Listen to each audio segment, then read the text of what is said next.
Structure work strong അല്ലെങ്കിൽ ചിലപ്പോൾ ഒരു 5 വർഷമോ 6 വർഷമോ കഴിഞ്ഞാൽ നിങ്ങൾക്ക് സ്ട്രക്ചർ വർക്ക് ചേഞ്ച് ചെയ്യേണ്ടി വരും.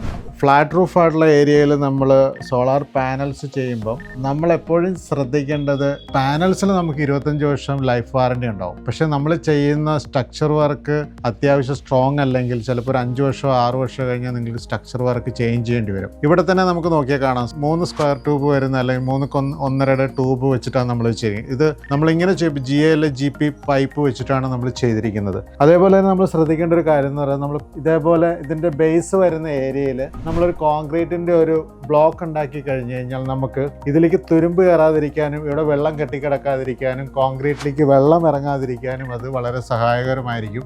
എന്ത് വന്നാലും നമ്മുടെയൊക്കെ വീടുകളിൽ സോളാർ പാനൽസ് ചെയ്യുമ്പോൾ നമ്മൾ പാനൽസ് മാത്രം ശ്രദ്ധിച്ചാൽ പോരാ, പാനൽസിൻ്റെ ഫ്രെയിം വർക്കിനെ പറ്റിയും കൂടി നമ്മൾ ചിന്തിക്കുകയും വേണം. അതിനെപ്പറ്റി നമ്മൾ വളരെയധികം അവയറൻസോട് കൂടി തന്നെ നമ്മൾ ചെയ്യണം.